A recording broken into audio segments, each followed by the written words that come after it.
est venu, le jour est venu, où venons pour partager ensemble avec toi, notre Dieu, ta parole, afin que ça puisse nous faire du bien. Selon ta parole, Seigneur, nous allons marcher. Selon ta parole, nous allons réfléchir. Selon ta parole, tout ce que tu veux qu'on fasse, on puisse le faire. Merci parce que tu nous détaches de l'esprit qui n'est pas ta gloire, l'esprit qui est opposé à toi, Dieu, Seigneur, notre Dieu. Nous te bénissons parce que, Seigneur, tu écartes cet esprit de notre vie, afin que nous puissions comprendre la profondeur de l'Écriture et que nous soyons un avec toi. Merci, Seigneur, au nom de Jésus. Amen. Voilà. Qui peut nous rafraîchir en 10 minutes ce qu'on a vu la semaine passée? Première étape, parler du consentement des personnes concernées, l'homme et la femme. Ensuite, le consentement des parents de l'homme et de la femme qui était manifesté au niveau de la dot. Il fallait qu'il y ait les 2 témoins et l'autorité. Les 7 personnes qu'il faut célébrer un mariage. Que Dieu te bénisse. Amen. Nous avons ici les étapes. Les étapes. Hein? Les étapes. Je vais vous expliquer. Adam et Ève. Hein? Adam et Ève se sont vus. Mais qui les a mis ensemble?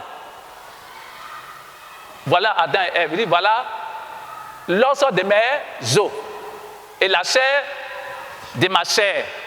On l'appellera femme.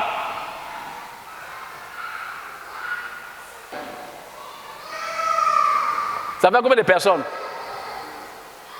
Combien d'entités? 2 entités. Ils se sont aimés. Alléluia. Ils vont aviser qui? Leurs parents. Ils vont aviser leurs parents. Adam va aviser ses parents. Ève va aviser ses parents. Où est le parent des choses? Comment on appelle ça? Adam. C'est Dieu. Dieu est déjà au courant. Dieu est déjà au courant. Donc, il y a Dieu. Quel est le parent des choses à Ève? C'est Dieu. Ici, ça fait, sur le plan spirituel, ça fait combien de personnes? Ça fait 4 personnes. Ils vont aller faire la dot. Gloire à Jésus. Gloire à Jésus. Où est le témoin d'Adam? C'est Dieu. Où est le témoin d'Ève? C'est Dieu. C'est Dieu qui est témoin. Ça fait combien de personnes ici? Ça fait 6 personnes. Maintenant, qui les a unis? C'est Dieu qui les a unis. Ça fait 7 personnes. Donc maintenant, on a fini avec les étapes les étapes qu'il faut gravir pour accéder au mariage, pour être dans le foyer. C'est ce qu'on a vu. Maintenant, on va définir ce qu'on appelle le mariage. Le mariage est l'union la plus solennelle, la plus sacrée. Vous voyez, on dit la plus sacrée et la plus sérieuse.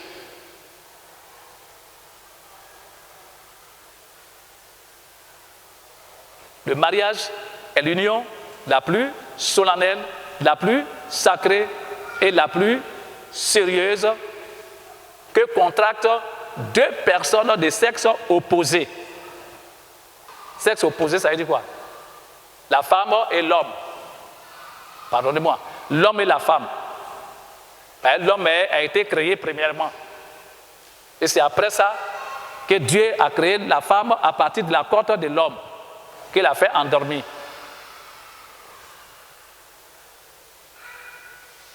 Est-ce que vous comprenez? C'est pour cela, je vais vous éclairer, c'est pour cela, quelqu'un qui est là, alléluia, et puis il a marié sa femme, et puis sa femme est plus âgée que lui, il est un diable, c'est un sorcier. La Bible dit qu'Adam a été créé d'abord, et c'est à partir de la côte d'Adam. Vous voyez, quand Dieu a créé Adam, et il a vu que Adam était seul. Il a vu la solitude qu'Adam menait. Il dit non, mais il faut que vraiment, Ça là, moi, je n'aime pas la solitude. Donc, il faut que je crée quelqu'un qui pourrait l'aider. Et il a mesuré les choses. Il n'est pas allé prendre quelqu'un qui est ailleurs, une femme qui est ailleurs. S'il prenait une femme qui est ailleurs, vraiment pour s'attendre dans le foyer, ça sera difficile. Donc, il a pris lui-même, il a pris la côte d'Adam. Hein? Il a pris la côte d'Adam. Et puis, paf, il a fait la femme. Virgule, institué par Dieu lui-même, virgule, sérieux, c'est le mariage sérieux, parce qu'il les unit, dans des liens étroits, dans les liens si étroits et intimes. Sérieux, parce qu'il les unit dans des liens si étroits, pas si étroits et intimes, que toute leur vie future, c'est-à-dire leur future vie, ou bien leur vie future, en sera profondément influencée.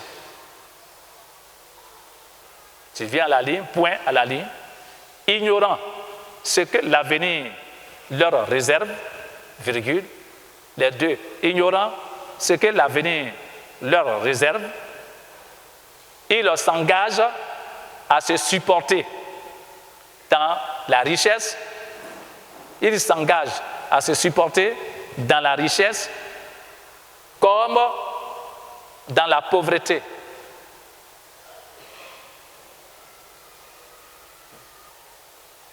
Pour le meilleur ou pour le pire. Pour le meilleur ou pour le pire, virgule, dans la santé comme dans la maladie. Dans la santé comme dans la maladie, virgule, jusqu'à la mort. Jusqu'à la mort. Jusqu'à la mort. Le mariage, c'est jusqu'à la mort.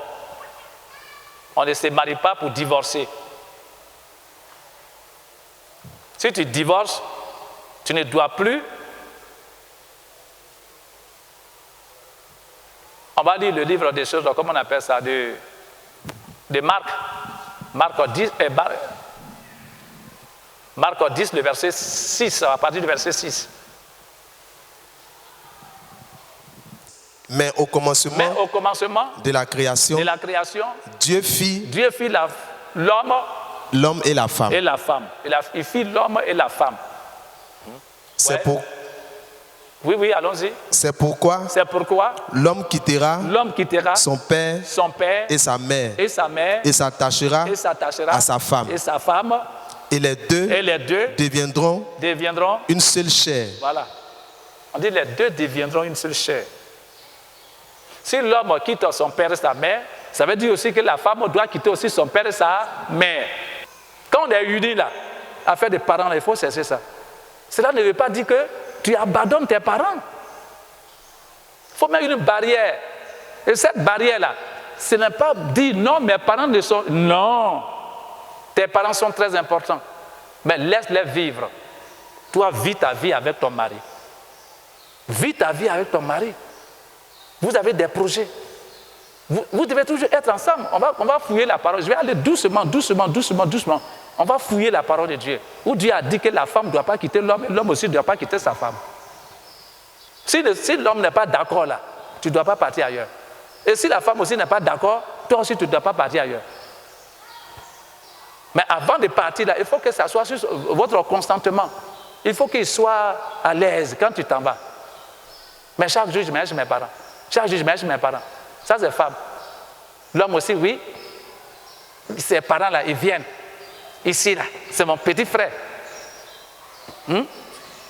Maison là, c'est mon petit frère. Hein?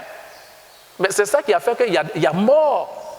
Il y a mort. Tu viens prendre la place des choses, tu dis non. La maman qui là-bas dit non, c'est mon enfant que j'ai mis au monde. Hein? On n'a pas dit non. Non, on n'a pas dit tu ne l'as pas mis au monde.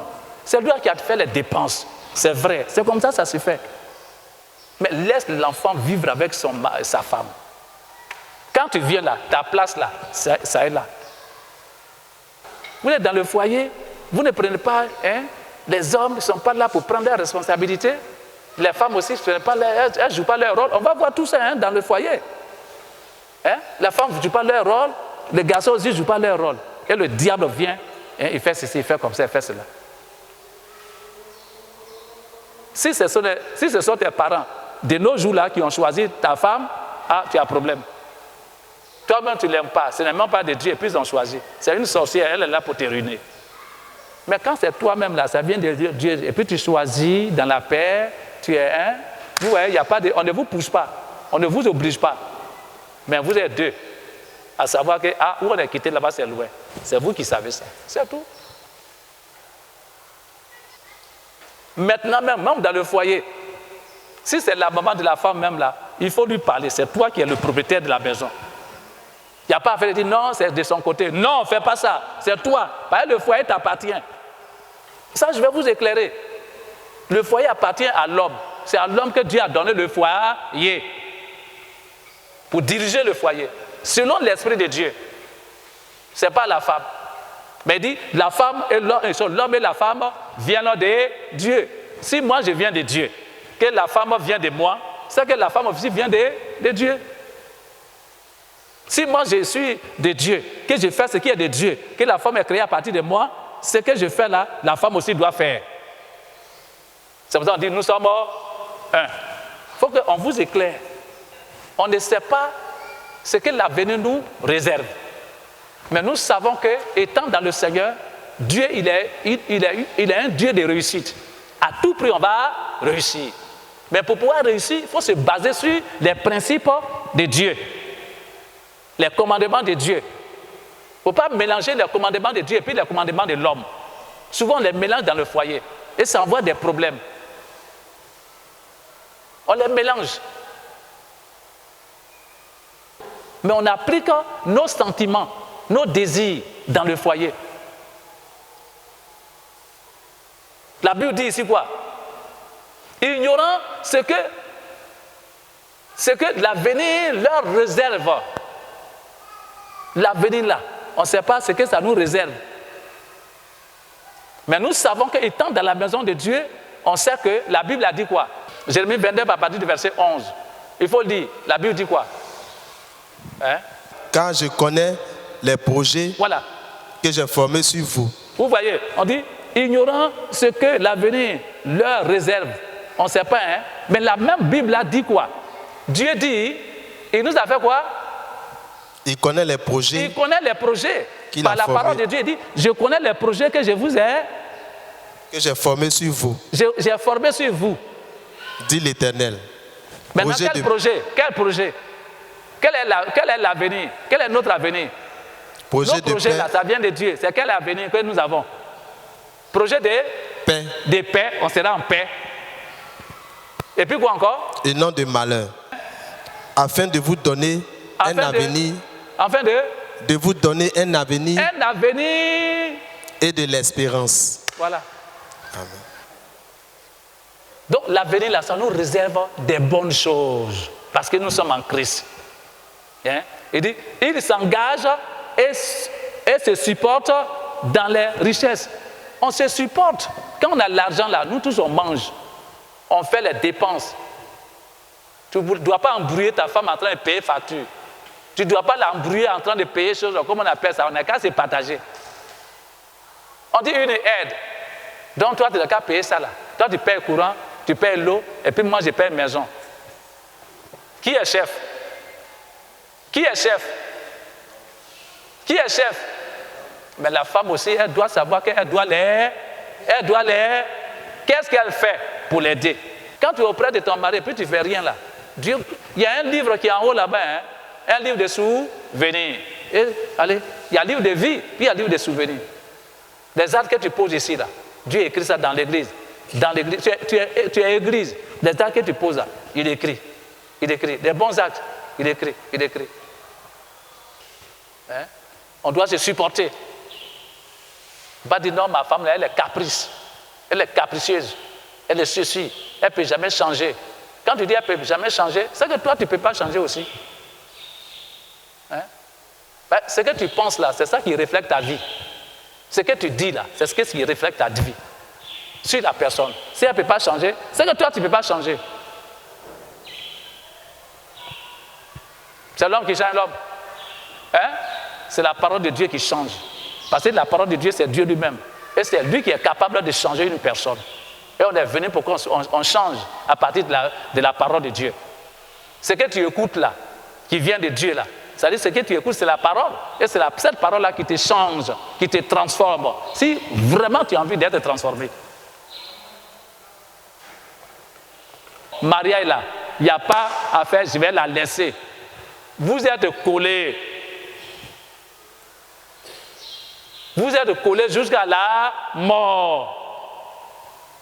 Si c'est l'homme qui est mort, toi femme, tu peux te remarier. C'est ce que la Bible dit.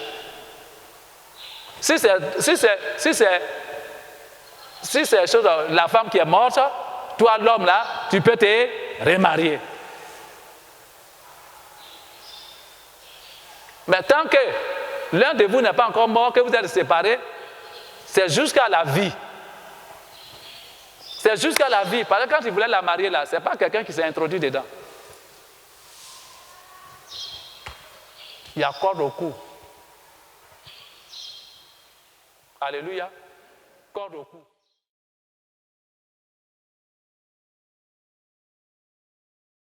Il insulte sa femme et après il la bat. Est-ce qu'elle peut demander le divorce? Marc 10, à partir du verset 6. Mais au commencement de la création, Dieu fit l'homme et la femme. Ouais. C'est pourquoi l'homme quittera son père et sa mère et s'attachera à sa femme. Et les deux deviendront une seule chair. Ouais, ouais. Ainsi, ils ne sont plus deux, mais ils sont une seule chair. Allons-y, allons-y. Que l'homme donc ne sépare pas. Que l'homme donc ne sépare pas. Que l'homme donc ne sépare pas ce que Dieu a joint. Celui qui abat sa femme, cet homme-là, il n'est pas délivré. C'est à cause de ça, il faut faire délivrance ici. Il faut que tu sois délivré pour ne pas battre ta femme. Et en principe, celui qui n'est pas délivré ne doit pas se marier. Et la délivrance là, c'est ce qu'on est en train de faire là. Voilà la délivrance qu'on est en train de faire. La délivrance dépend de la personne, mais celle qui vient d'écouter. Les personnes qui viennent d'écouter la parole de Dieu là, c'est la délivrance. On dit il y a l'enseignement. Quand vous venez là, c'est ça qui fait votre délivrance.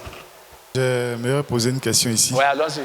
La Bible dit ici, dans Matthieu, comme on l'a vu tout à l'heure, que l'homme ne doit pas séparer ce que Dieu a uni. L'homme quittera son père et sa mère, s'attachera à sa femme. Ouais. Depuis le début de l'enseignement, quand la Bible dit ici sa femme, on comprend que c'est qui est la volonté de Dieu. C'est-à-dire celle qui est sa côte. Celle qui est la côte de l'homme. C'est pourquoi la Bible dit sa femme. Donc, vu l'enseignement, ça veut dire c'est qui est la volonté de Dieu. Voilà. Maintenant, il y a quelque chose que j'aimerais savoir d'un couple, voilà, qui était dans le monde. Maintenant, dans le monde où ils étaient, c'est pas un amour réel. Ça veut dire que la femme a envoyé l'homme chez un marabout pour l'envoûter. C'est-à-dire met l'homme sous l'envoûtement. C'est pas un amour qui est venu comme ça. Voilà. Et puis c'est là qu'il y a eu le mariage. C'est-à-dire c'est là qu'ils se sont aimés. Et aujourd'hui, ils ont eu des enfants, ils sont venus dans le Seigneur. Mais bon, le pasteur qui les a suivis n'a pas vu ça. Mais les choses sont en train de se dégringoler. Voilà. Donc là, je ne sais pas. Pourtant, la Bible dit qu'il ne faudrait pas que l'homme sépare ce que Dieu a uni. Pourtant, là-bas, la base n'est pas venue de Dieu. Et ici, ils sont venus dans le Seigneur. Voilà comment les choses sont en train de partir. Bon, je ne comprends pas. C'est une grâce. C'est une grâce que Dieu leur accorde. Parce que la base, c'est dans le monde. Ça n'a rien à voir ici. Maintenant, quand ils sont venus la garder, Dieu, c'est une grâce. Merci, papa, pour cet enseignement. Je dis que les futurs mariés n'auront pas de problème dans leur foyer, parce que pour cet enseignement-là, vraiment, moi, je suis très heureux, je suis très content d'entendre cela. Il y a certains mariages où monsieur, madame ont fait la dot, et puis la femme a rejoint son foyer. Ce mariage-là. Les 7 entités ne sont pas complètes. Ouais. Ce n'est pas mariage. Ça ne vient pas de Dieu. S'il n'y a pas les 7 éléments, ce n'est pas de Dieu. Ils ont fait la dot, non? Hein? Après la dot? Oui, après la dot. Or, la première des choses, hein, les parents sont d'accord, non? Ils ont fait la dot, c'est une bénédiction. Mais Dieu ne nous dit pas d'aller ensemble. Il dit de reconnaître les autorités. S'ils s'en sont unis là, sans les autorités, ils ont péché.